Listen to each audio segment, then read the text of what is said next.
and try to answer your questions the best I can. One of the things that I will also open up to each and every one of you, maybe you aren't comfortable asking questions over the audio, you may chat in a question as well. And Mark, if you do see a question pop up on the chat, are you able to see that, or do I have to monitor that? I'm not able to see that, but I can switch modes, and so I can see that, I think. Okay, if you're able to just, in case I miss a question, if you can just kind of chime in and let me know if there are any questions. Also, I wanted to let each of you know at the end of this webinar, if you would like to personally email your resume to me, I would be more than happy to look through it, give you any advice that I have, answer any specific questions that you might have. So my direct email is Penny, Penny, at impactbusinessgroup.com, and I'll give that out at the end of the webinar as well. But again, please feel free at any point to email me your resume directly with any specific questions that you might have. If you don't feel comfortable asking them on this webinar, that's fine. So, and this shouldn't take the full hour, maybe 20, 30 minutes at the most, just depending on how many questions you guys have about resumes in general. So again, thanks for joining us. I'm going to go ahead and get started here.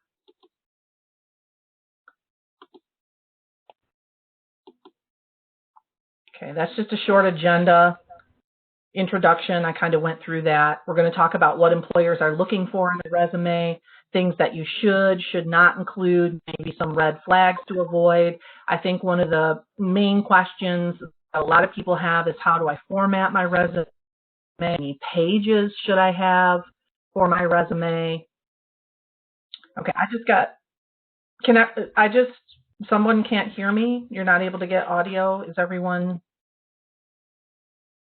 else good? Everyone can hear me? I can hear you, Penny. Okay. Okay, so some of you do. Okay, all right, got it. Okay, just wanted to make sure I wasn't talking into the oblivion there. So, all right. And here's just a brief introduction about Impact Business Group in general. We are a professional staffing firm. We have offices here locally in the Grand Rapids area as well as Tampa, Florida. We help clients mainly in our local area, but with a lot of our larger accounts, that does pull us into a national or sometimes even a global staffing. We primarily specialize in IT, engineering, and finance and accounting. But again, with a lot of our larger clients, we staff pretty much across the board. A lot of different needs, everything from administrative service, help desk, on up to director level, C level. So we pretty much run the gamut as far as staffing goes for a lot of different opportunities and a lot of different companies. So that's just kind of us in a nutshell.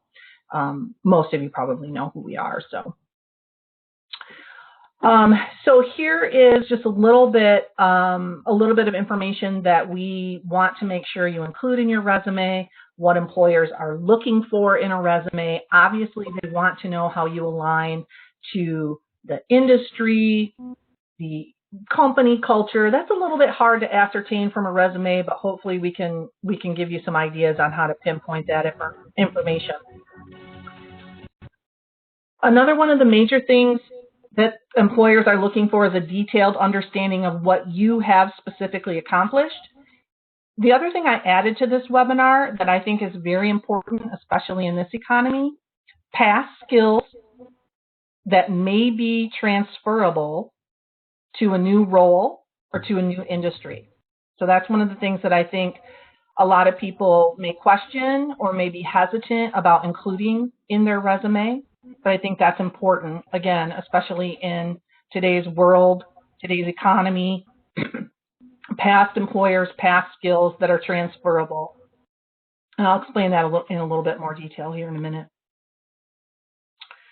Very simply, do provide your accomplishments, whether those are technical, whether those are functional, maybe a small paragraph about the team size, the role that you held, the specific project. Make sure you include your employment dates. Make sure you include any promotions or title changes during your term of employment. One thing that I'm going to recommend there, if you have been with the same employer, and we're seeing a lot of this now, obviously, with what's happening in today's world, a lot of people who have been with an employer for maybe 15, 20 years. One of the things I recommend is if you have been with an employer for that stretch of time, just make sure that when you're listing that employer, you kind of make a bold statement. ABC company from 2000 to 2020, and then beneath that kind of bold statement, you would list out your various positions. Now, maybe you don't go all the way back 20 years, maybe you only list the most recent 3 or 4. But again, what we're trying to show here is that you held progressive responsibilities for that employer.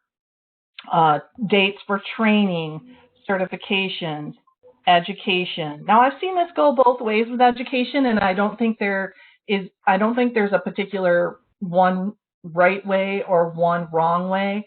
If you are a little bit more advanced in your career, like myself, I've been doing this for over 20 years, I might leave off the date that I obtained my bachelor's degree. If the potential employer absolutely needs it, they can always ask for it. But again, I just think for some of those who are a little bit more mature in their career, you don't necessarily have to include the dates of your education.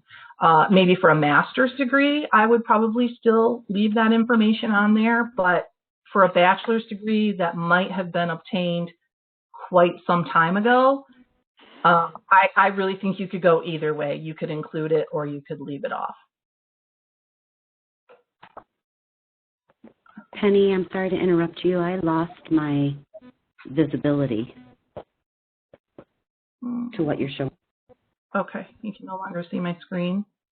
No, ma'am. All right, let me see. I just shared it again.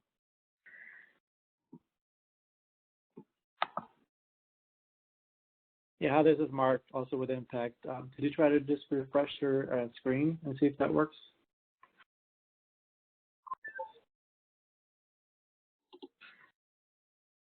Yeah, I am shared on my side, so maybe you could, okay, yeah, and it looks like everyone else has it. So if you lost it, maybe try to refresh your screen, or perhaps you need to go out and come back into the webinar. So I did have a question come up about degrees. If I have a degree all the way from associates to master's, should I list all of them? I personally would probably only list bachelor's and master's degree. I think at that point you could probably leave your associates off of your resume. Again, I don't necessarily know that there's a right way or a wrong way to do that. Kind of depends really on how long your resume is starting to be. And we'll talk about that a little bit more as well, as far as the number of pages that resume should be. But 2 pages is great. So another question just popped up. 2 pages is fine. Once you start to get to 3 pages, then, may start to question if you really need to have that many pages, but 2 pages, definitely. So if you want to leave your associate's degree on there, that's perfectly fine. Like I said, I could go either way with that. Here's a few things that I've listed that you should not include in your resume. Sometimes we will see people list, personal interests and activities. I would probably leave those off your resume. It might preclude you from, certain employers may look at that, and it might preclude you from certain cultures, I guess. I would also leave references off of your resume. Now, that's a tough one for me to say because as a recruiter, I'll be honest with you, we love it when people put references on their resume because those are on your resume. But quite honestly, I would leave them off of your resume. And potential employers. If they need them, we'll ask for them. And then someone had asked the question about, a question came up about the objective statement. I think that the objective statements can sometimes be preclusive as well. You know, if you're applying for multiple jobs and you are saying your resume says that your objective is to be whatever, you know, whatever that be an administrative assistant or whatever, that doesn't necessarily mean that you wouldn't be open or possibly even fit into other opportunities. So that's why we put on here, we suggest a professional summary in lieu of an objective statement. And that way you can kind of just make a paragraph, a little bit about yourself, a professional summary, maybe list, if you want to list specific job titles, you could list 3 or 4 different job titles that you are open to or that you are targeting. So I personally like the professional summary instead of the objective statement. And then someone asked the question, Roxanne said a professional summary or career summary. And I think maybe what you are asking is, are you saying in lieu of an objective statement, or are you asking, like I have seen resumes that instead of listing employers and dates in a standard resume format, someone presents, okay, use the word career versus professional. I think either one would work, Roxanne. I think you could call it a professional summary or a career summary. Another question that came in is if I have any suggestions on keeping your resume to 1 page. It depends on how many years of experience that you have. If you are a new college grad just kind of breaking into the workforce, and I think that's on one of my next slides here too. I'm going to advance this. New college grad, for sure, should be pretty easy to keep it to 1 page. If you are an experienced professional, if you have at least 3 to 5 years of experience, I would not hesitate to go to 2 pages.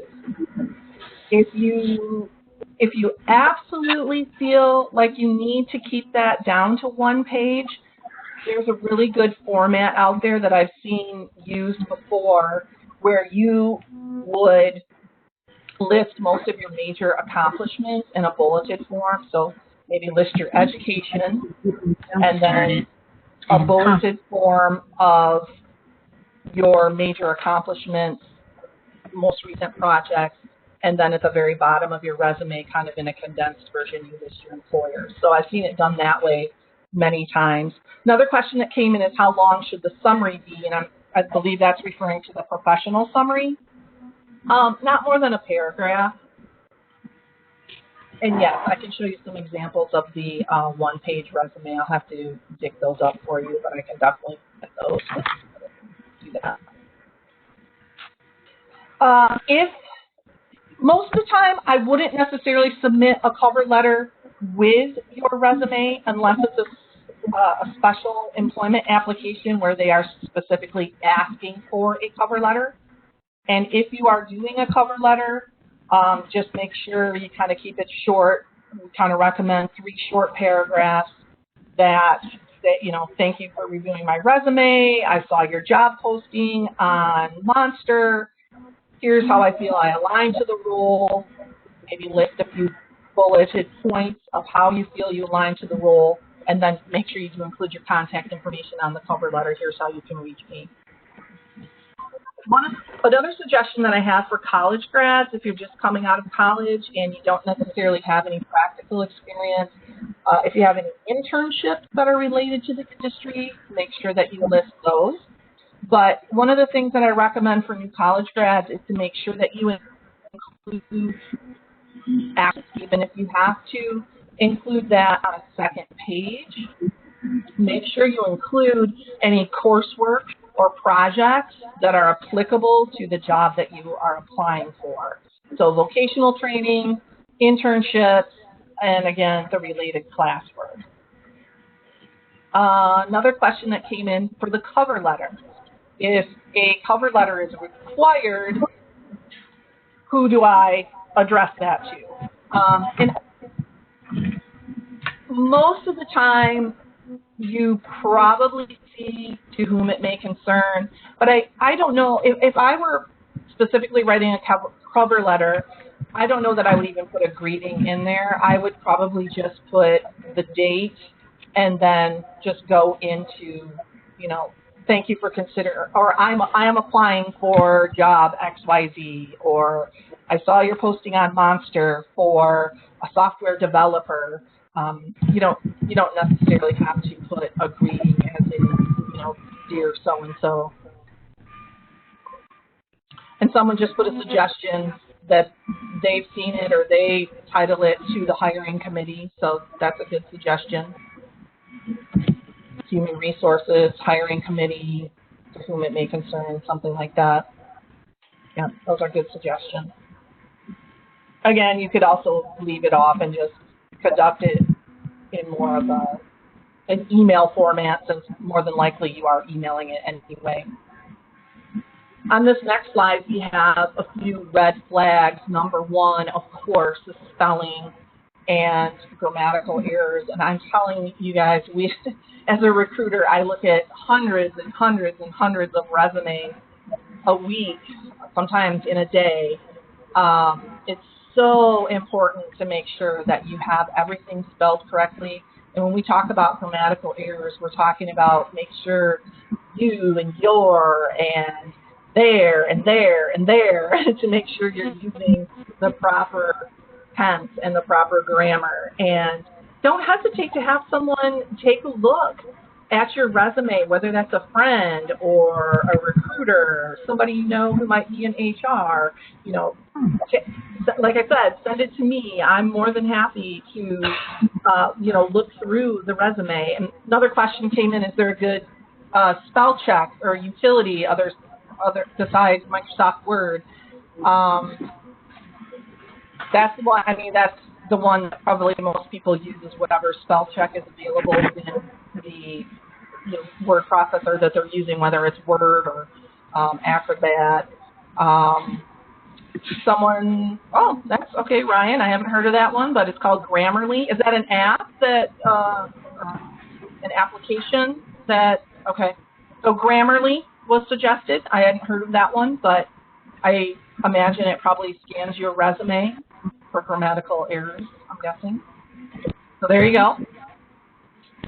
Okay. Other red flags, again, you guys can read through this, but just make sure that you list employment dates. That can get, again, it's been for a while. At this point, I would make sure most employers are going to ask you that anyway. So if there is a gap in employment and you have some type of explanation, you were taking care of a family member, you were taking care of school-aged children, whatever the case may be, don't hesitate to list that on your resume as well. That was my next one, explaining gaps in your resume, no matter what it may be. I think employers, especially after everything that's happened recently, employers are going to be extremely understanding about gaps in resumes. And then this other red flag, leaving off employment or employers, I'm going to preface that by saying, if the job is not relevant to the industry or what you are applying for, I wouldn't have a problem leaving it off. So let's say you were in between contract jobs, or you were in between employment and you picked up a side gig at McDonald's, Ace Hardware, whatever the case may be. I wouldn't necessarily have a problem with leaving that off because it isn't relevant to the job that you are applying for, most likely. Here's a couple more questions that came in. Let me get back to those. Someone asked if the resume should be submitted in Word or PDF. It's a personal preference. I personally like the look of a PDF. I just think it looks more professional. But again, it's a personal preference. I think that most employers and all recruiters do take either one. Another question regarding the last bullet, how far back chronologically should one go? Is there an appropriate cutoff? So what I personally do as a recruiter, when I first look at the resume, if I say, okay, this resume is getting pretty lengthy, what could we eliminate from this resume? I'm probably going to go first and foremost, I'm going to go back to your most recent education. So let's say you pursue the master's degree. Then I would start your resume from the master's degree forward.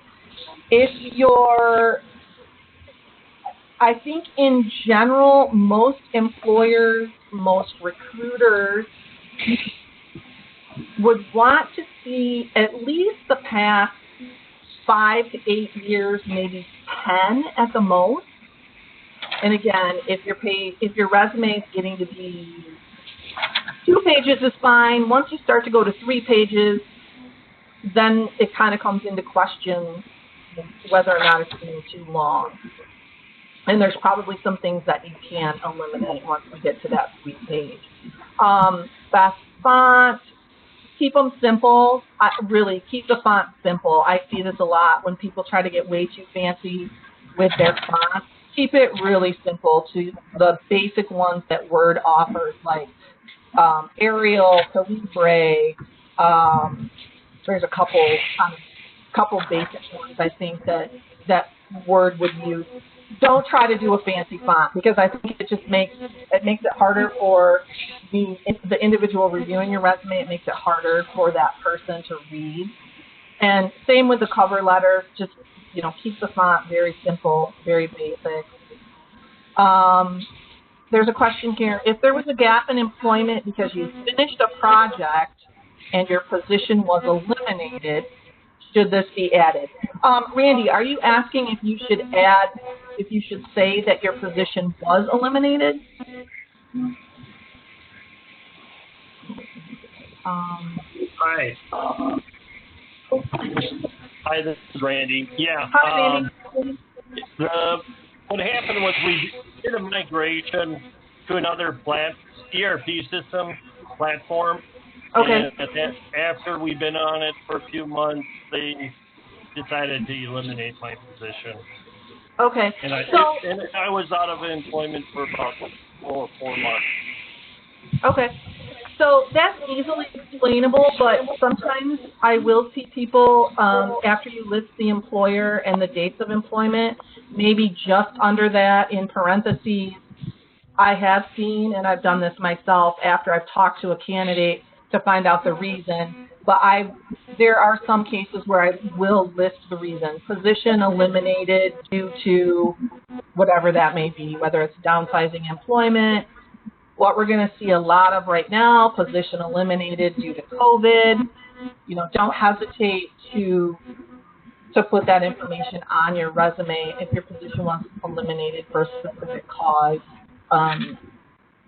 Like I said, the recruiter or HR person or potential employer is probably going to ask that question anyway. Right. Did that answer your question? Yes, thank you. Okay. And then someone had asked about ATS systems. What was your question on the applicant tracking systems?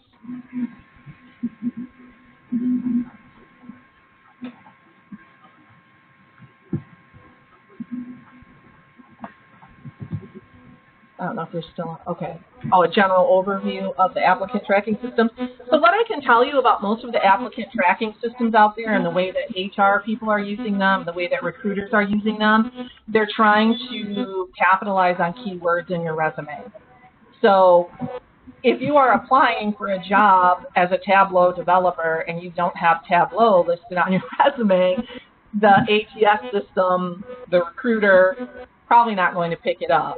So that's my biggest advice there. If you are applying online through the job boards, a lot of those resumes are going to come in through our applicant tracking system, and they are really going to pinpoint on those keywords. So that's going to bring me to another point about your resume. Don't feel like you only have to have one resume that you use for every single application. You may have 2 or 3 different versions of your resume. you might have a one-page professional summary that hits on a lot of the industry keywords and buzzwords, and you might use that resume when you apply through the boards online, so that your resume, that we get a hit on it when we're searching for it. Yes, I do. So the next question that came up, do you agree that the resume should be tweaked to add keywords for each submission? I absolutely do. I'm not saying that you falsify it or you come up with the keywords, but if you have experience with that particular technology, yes, for sure, make sure that your resume highlights that information. Another question, how many keywords or buzzwords should a resume have to make it through? I don't personally feel like it's necessarily about the number of times that you hit on that keyword or buzzword, but again, just going back to my Tableau example, if you are applying for a Tableau developer, maybe you only have a coursework in Tableau, but make sure your resume says that. Make sure that's listed on your resume that you took a course in Tableau. Sometimes that might be enough for the employer, sometimes it might not, but at least if you hit on that keyword or that buzzword, our applicant tracking systems will highlight it, and so then, of course, my eyes will be drawn to that right away. Joe asked, how do you choose or find keywords? I find them by looking through the job description. So when you are applying for jobs online, and obviously that's how most of us are doing it these days, make sure you read the job descriptions. I know it can be time consuming. I know it can be difficult. I know a lot of times people will just go out and they'll see a title and they'll just automatically apply. But make sure you are reading through the job description, and it should spell out what that employer is looking for. So again, I'm looking for a Tableau developer with Power BI. Well, if you are applying for that job, obviously I would make sure that those two keywords are on your resume. And that's going to bring me back to one of the things I mentioned early on. If you are working with a good recruiter, that's where I talked about those transferable skills. So maybe you don't have Tableau or Power BI, but maybe you have similar skills. Maybe you have SSRS or SSIS, transferable skills, similar skills. In that case, you could even, in your professional summary, you could even use those buzzwords to say something like, thank you for considering me for the Tableau Tableau position. Although I don't have Tableau, I do have 10 years of experience with X. Again, showing those transferable skills to that employer. Hopefully I answered all those questions. Formatting of the resume, again, a lot of this comes down to personal preference. There's a lot of different ways that you can format your resume, but just what and someone asked, is it worthwhile to pay for? I would never pay for it.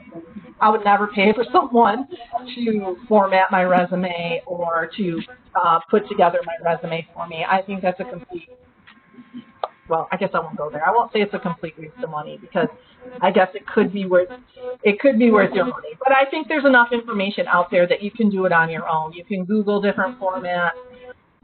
This right here, this slide right here is going to give you just kind of the standard resume format that we typically see across the board, what employers are looking for, what the vendor management systems or the ATS systems are going to pick up on with keyword searches. Obviously start with your name, then your professional summary, again, just a small paragraph, then your education. Again, I'll flip back to what I said before. I could go both ways on degrees in education. I could go with having them at the beginning of the resume or the end of the resume, just kind of depending on where you are at in your career.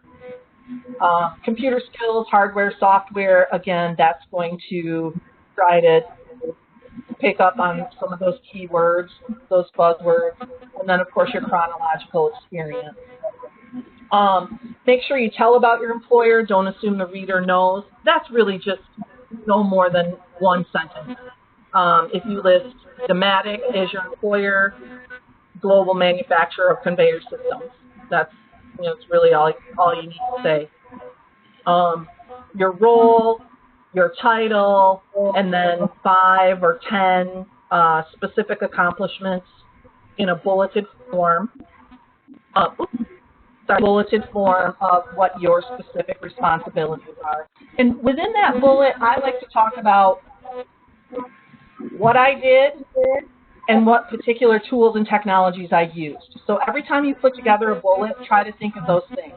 What did I do? What tools and technologies did I use? And what was the outcome?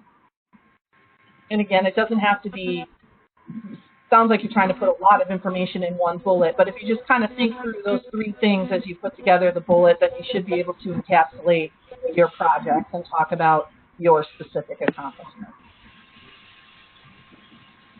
Okay. These are just some common themes that we see in resume. Again, appropriate length, the chronological order. Some people always ask, can I skip the jobs that are not relevant to, my industry or my career? I think we talked about that a little bit. Frequent contract stints. One of the things that I do recommend for frequent contract stints, we do have some feedback on the line. I don't know if someone's not on mute, but we're getting some kind of distortion. If you guys could check your mute buttons. One of the things that I have done a lot with resumes, if you do have multiple contracts, I try to condense them. So let's say you were a contractor from 2000 to 2010. I would condense them all make it look as if it was one, not necessarily one employer, but I would probably put a headline that says contract work 2000 to 2010, list of clients and projects below. So again, instead of making that look like you had 10 jobs or 8 jobs over 10 years, you're kind of summarizing it, I guess, to show that this was a length of, or a contract stint, I guess, is what I'm trying to say. So again, just some common themes there on resumes. I think we have a couple of slides here that talk about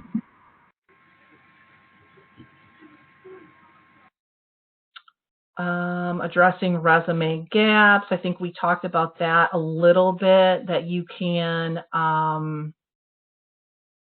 certainly put a bullet in there. Again, I was out for 5 years taking care of family or whatever the case may be. There's a lot of information here in these common themes. I think we've talked about most of them.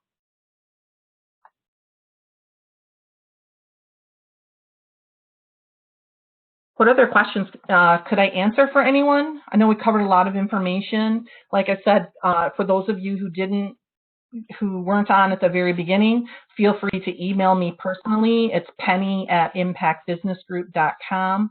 I'm happy to personally go through your resume and make any recommendations or let you know, if it looks good or if you need to tweak it. I'm sure Mark will be sending out a link, or there will be a link probably on our website to this webinar and these slides and this recording so that you will all have access to them. But were there any additional questions that I could cover? I have one question for you, please. Sure, go ahead. In regards to the contractors, I do a lot of contingency work, but sometimes after a couple of years, I'll go to a different consultant firm.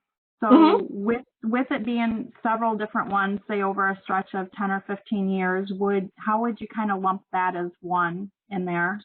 Yeah, so the way that I would do that is I would say, again, I would put kind of in bold from 2000 to 2010, independent contractor, independent consultant, or consulting work. And then beneath that kind of bold headline, you can then list the years, how do I want to say it?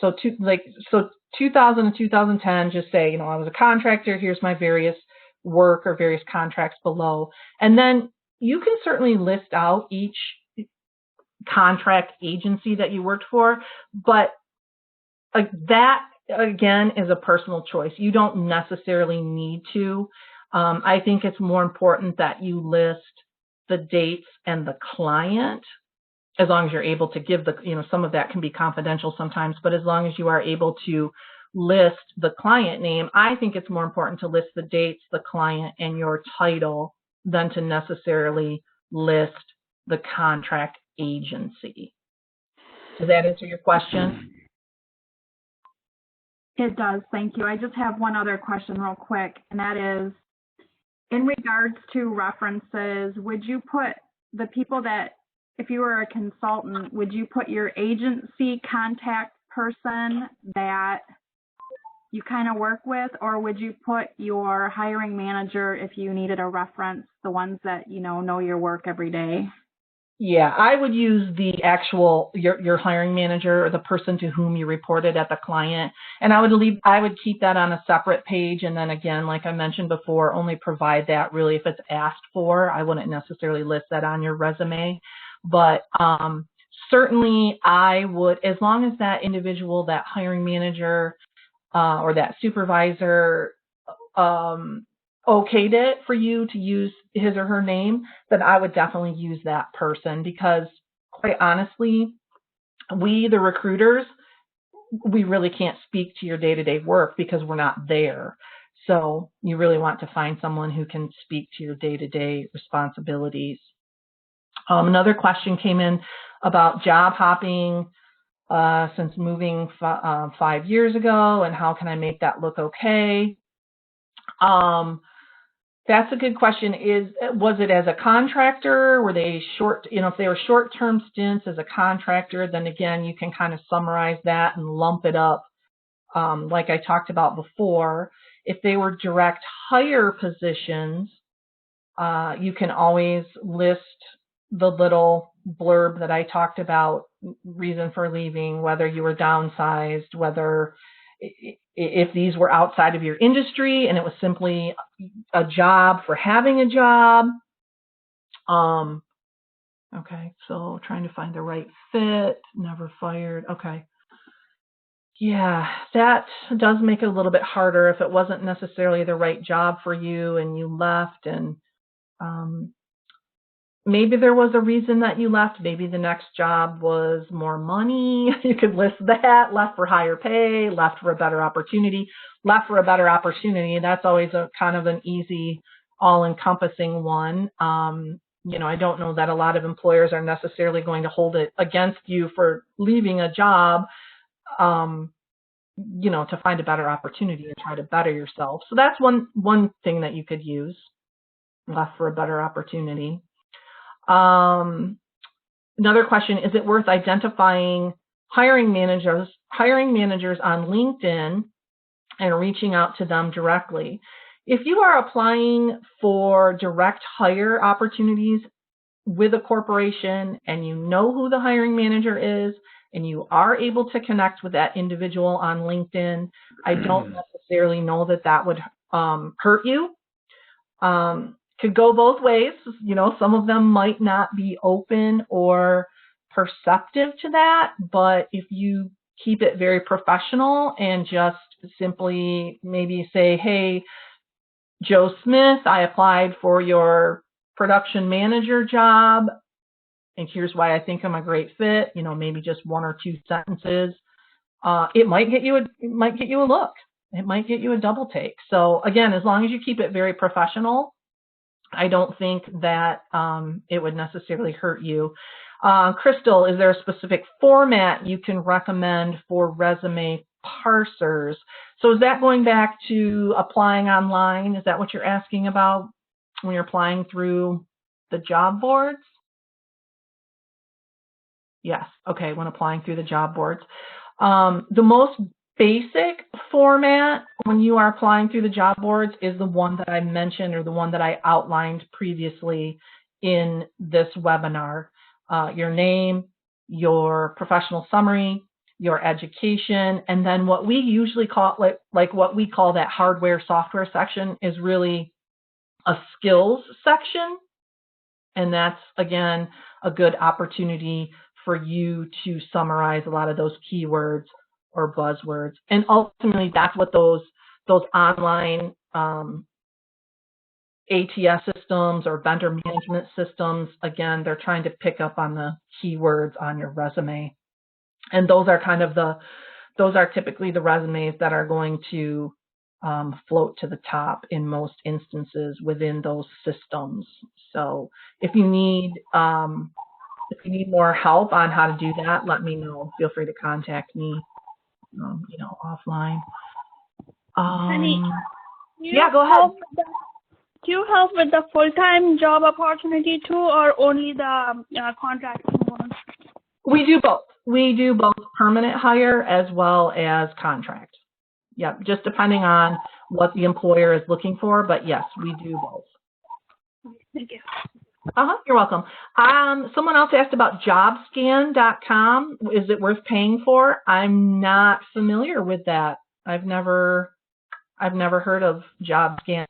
I think that there's probably enough free applications and tools out there to look for jobs, but I'm not familiar with that one, honestly. I don't know if anyone else has heard of it or used it, if they think it's worth paying for. And then someone else asked about tips on cover letter. Again, you are probably, more than likely, if you are submitting a cover letter, you're going to want a unique cover letter for each individual job that you are applying to, and make that cover letter specific to that job, and make sure you highlight in 1 or 2 paragraphs, maybe 3 paragraphs, why you feel you are a fit for that position. That's my biggest advice on a cover letter. Tailor it to the job and highlight your specific skills and why you feel you fit the position. Can you provide any guidance for the structure of a functional resume for a seasoned applicant? In that case, I would probably use, I would do the name, and then I would do more of a lengthy professional summary or functional summary that highlights your greatest skills, which again are relevant to the job you are applying for. So in that case, you may have 15 or 20 bullets versus 5 or 10, more of a functional, you could even break that down into different paragraphs, project management skills, hands-on skills, however you wanted to break that up. But in that case, if you are more mature in your career, I would do the professional summary. Then at the end, do a very short summary of maybe the past few employers and education at the very bottom of the resume. Hopefully that answers your question. Hey, Mark, I got a question. Do we have any sample resumes on our website? I don't know if we do, but we can certainly put some out there. Yeah, I saw that question and I was thinking that too. We don't have any right now, but we could certainly see if we can put some up there for people to look at. But we don't have any right this moment. Yeah, absolutely. We can definitely get those out there, because in my 20-some years as a recruiter, I've sent out sample resumes quite a bit in the past that just kind of show the basic format and kind of what employers are looking for. So yeah, that's definitely something that we could get out there that you guys could have access to. And actually, you know what I should do, Mark? I should maybe just even put together a slide that is a sample resume. We could get that out there as well. Yep. So what we can do is we probably tomorrow I will send out an email with the recording to this webinar, and then maybe a few days after we can get all those resumes together, I can send a follow-up email once we have that, and then for those that want to take a look at them, they can go check those out. Okay. So you're saying that JobScan, someone had typed in a question here about JobScan. There are sample resumes on there. Okay, it provides sample resumes? Right. Okay. Yeah, I was not familiar with that one at all, but that's a paid application? It's both. You can pay for the premium services, or you can use the basic services for free. Oh, okay. Yeah. All right. Good to know. Yeah, I wasn't familiar with that. Again, I think there's plenty of, I think there are plenty of resources out there that you wouldn't necessarily have to pay for, but we can certainly get some of those up. Another question: do you feel that resume formats should be changed based on the level of position you are applying for? So, yeah, that's an interesting question, because how many times have you guys probably applied and heard you're overqualified or you're underqualified? So as a recruiter, yeah, I'll be honest with you. If I have an individual with 10 or 15 years of experience and he or she is applying for a job that maybe only needs 3 or 5, yeah, we might, we might reduce the resume. Let's put it to that. We may want to reduce the resume to take off some of those experiences. So yes, I do personally, I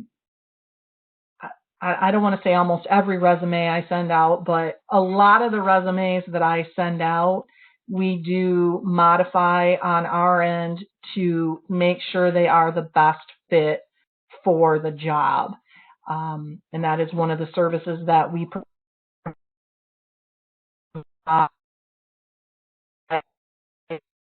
If you are working with a recruiter and they do ask you to take a copy of your resume with you to the interview, make sure you ask that recruiter for the copy that he or she sent to the hiring manager.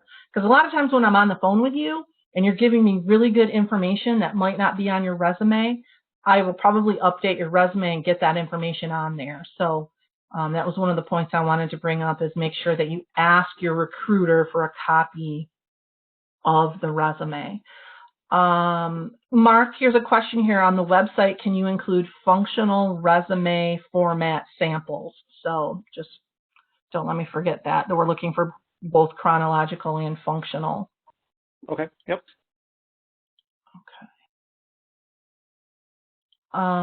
Okay. There was a couple more questions that came in. It's not that I didn't answer your question. I just haven't gotten to it yet. I was hired to do accounting, but a year later I was told I was going to be the purchasing manager, a job that I never did before, didn't know how to handle it, didn't want it. I was let go. Okay, so basically what you're saying is you were hired for one job, but then they, quote unquote, promoted you to a different job that you didn't necessarily feel you were a fit for, necessarily want that job. Is that correct? And then you're asking, how do I explain that? Okay. Oh boy, you guys are coming up with some really good questions. So yeah, I think that I would leave that explanation for the interview process. If you are working with a recruiter, it's obviously very easy to explain to a recruiter what happened. There's just really no good way to explain that on your resume. I think I would really leave that one for, the phone interview or for the interview process. I'm assuming that from here on out, you probably are not applying for purchasing manager positions. You are probably applying for accounting roles. And as long as you started out in the accounting role, I think that's very easily explainable. They moved me into a position that I wasn't qualified for, and it didn't fit well, and it didn't work out, so I was let go. Be very honest about it. But it is kind of hard to explain on a resume. I do get that. Thanks. Yeah, I hope this has been good info. And like I said, please feel free to email me directly with anything that you would like answered, or if you want me to personally go through your resume and offer some suggestions, I can do that. A to-do list for us, Mark will pull up some resume samples, both chronological and functional, and we'll get those on our website. Did I miss any other questions? I know there were a lot of them that came in that I was trying to answer some other ones, so did I miss anything? Penny, I have a question. Yeah, go ahead. So if you were in a position for a lengthy period of time and a new manager or supervisor came in to that position and you lost your original supervisor, and then their process of being lean with companies point blank asked you how to eliminate your position, and you found that answer and then you lost your position, how do you explain that in an interview? I would explain it like you just explained it to me. You know, I mean, honesty is the best. I mean, quite honestly, it sounds like you worked your way out of a job. I mean, I guess it's kind of cliche, worked your way out of a job, but I mean, just be honest. I mean, that's all you can do is tell the truth of what happened. You know, because I know with current COVID, a lot of companies are facing financial cutbacks and proposing ways to do them. And that's always challenging for us individuals that are employees of companies like that. Yes, it is challenging. I think it's a little bit more easily explainable in this date and time, due to everything that happened with COVID. But again, the only thing you can do really is just to be honest and simply say, I had a new supervisor who came in. He or she was tasked with reduction in force, downsizing, whatever the case may be, and he asked me to put together a plan on how to do that, and I was eliminated. I really didn't mean that. I don't mean to make you uncomfortable. Yeah, it's not uncomfortable, challenge. but it is a challenge. Yeah, but I think really the best thing to do is really just to be honest about it. Be honest in what happened. Yeah. As far as my email, there was a question. Yes, it is Penny, Penny, Penny at impactbusinessgroup.com. That is my email. Did I answer your question? I'm sorry, before I move on to I know it's not an easy thing to approach, but I always, I think that just being honest in what happened is the best way to do it. I believe honesty is the best policy. You are right. Definitely. Thank you. Another question, do you feel that a candidate applying to a position in another geographic location is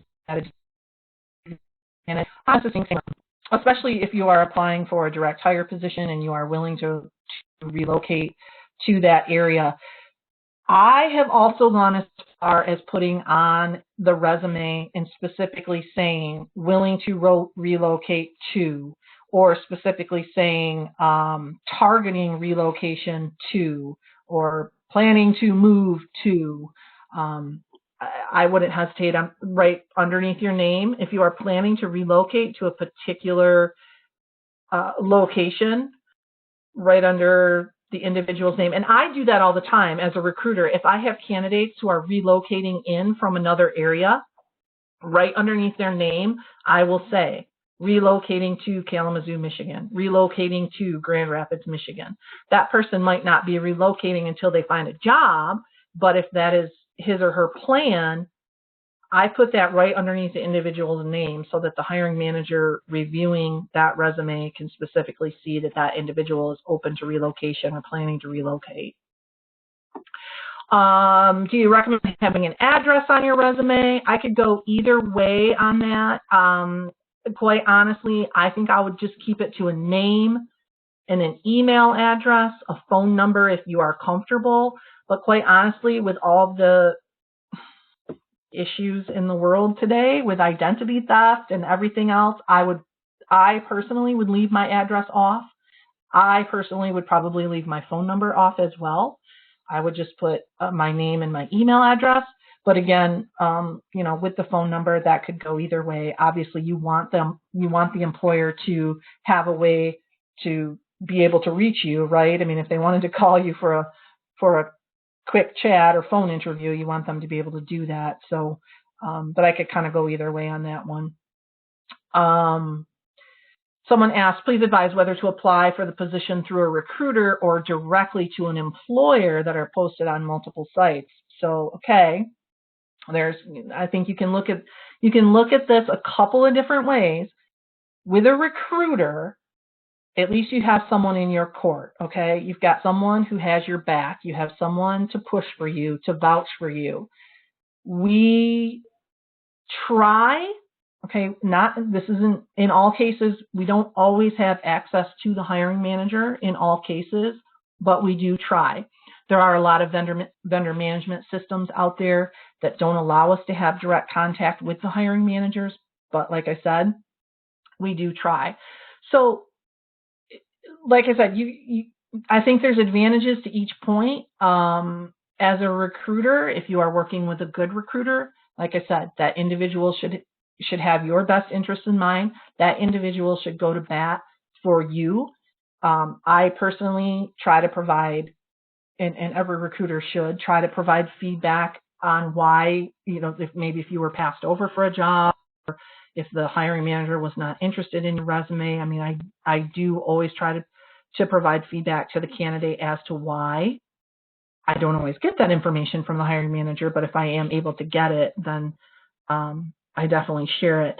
So I think with a recruiter, I mean, ultimately what we are trying to do is we are trying to eliminate your frustration of applying to multiple jobs and not really knowing, has anybody looked at my resume? Does HR have my resume? Did they like my resume? Did they not like my resume? I mean, that's what we're here for, is to try and eliminate some of those frustrations. Now, again, we don't always get that information either, but we certainly do try. The other thing is that many people may or may not know about recruiters. Most recruiters, or at least a lot of the more experienced good recruiters out there, we work on 100% commission. So if we don't place you, if you don't get the job, I don't get paid. So it's certainly in my best interest to help you get the job. So that's what I mean by having someone, in your corner to go to bat for you and to help you get the job. I always try to be honest with my candidates too. I mean, if you emailed me and you said, hey, I saw that Gordon Food Service has this position posted, can you submit me for it? And I will be completely honest with you. If I'm able to help you with that job, I certainly will. If I'm not able to help you, then I will tell you, sorry, I'm probably not your best avenue. Please apply for that on your own. But again, if I am able to help you, it's certainly in my best interest because that's how I get paid. So that's how I make money.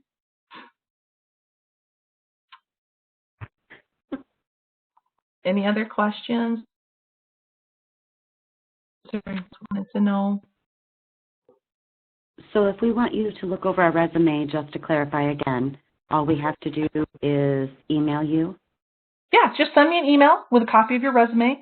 If you do have any specific questions on it, let me know. Just put those in the email. But yeah, I'm happy to look through it and recommend any updates. How to negotiate salary. So that is another great question, and also another avenue that your recruiter should do for you. Okay, so if you are working through a recruiter, that's another great service that we provide. But if you are not working through a recruiter and you've applied to something directly on your own, I think the number one thing with salary, usually 9 times out of 10, the position will have a salary range posted. So obviously, once you see that range, you know that that's the target for the company. Everyone wants a number. Yes, everyone does want a number. They probably want to know what you were making previously and what you are targeting. So Salary negotiations, you know, obviously those don't typically come until the end of the process. Again, I think it's great to have a recruiter, to have someone, you know, in your corner to do that for you. If you are working directly with the HR department, though, you know, again, just be open and honest on what you feel you're worth. And, you know, the worst thing that they can do, I mean, the worst thing they can do is come back with a lower number, but, you know, hopefully they would see the value in that too. Should previous salary be disclosed or just give a range? I tend to fall on the side of just being completely straight up front. You know, if you made $55,000 in your previous job, just tell them what you made. That doesn't necessarily, you know, that I don't think that's necessarily going to preclude you from making more. But I'm just very open and upfront and honest about what I previously made, and I think most people are. I mean, when I'm on the phone with candidates and I ask that specific question, you know, what did you make in your previous job, or, you know, what are you targeting? I think most people are pretty just upfront, and this is what I made, and this is what I'm looking for. Penny, is there a difference between hourly rates and yearly rates that can deter a hire?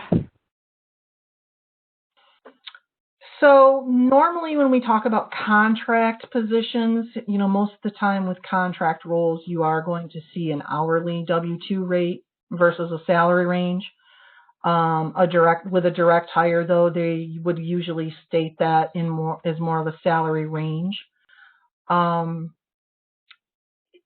general, I think it kind of depends on whether or not your agency, you know, if we're looking at the contract side, it kind of depends on whether or not your agency, what other benefits your agency might be providing, I guess, is where I'm going. So if they're providing medical, dental, those kinds of benefits, or any type of paid time off or paid vacation, then your salary range is usually going to be a little bit lower than maybe what your hourly W-2 might be. So sometimes there is a difference, especially on the contract side. On the direct hire side, I don't think there's usually too much of a difference, you know, because most corporate employers are providing all of those benefits anyway, usually. Okay. Thank you.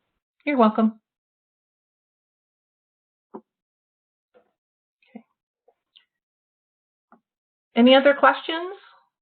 I hope everybody found this information useful, but more so, I thank all of you for asking questions and being interactive. I really didn't want this to be a webinar where we were just sitting here reading through slides. I really wanted to be able to try and answer your questions the best I could. And if you have any additional questions, like I said, don't hesitate to email me, and you know, just feel free to ask away. And quite honestly, the job market isn't all that awesome right now, and I'm not doing a whole lot, so I have a lot of time to look at your resumes and answer your questions. So I hope that we can all, you know, get this economy moving in the right direction and the way that we want it to go. So, yeah. So thank you, everyone. I appreciate your time today.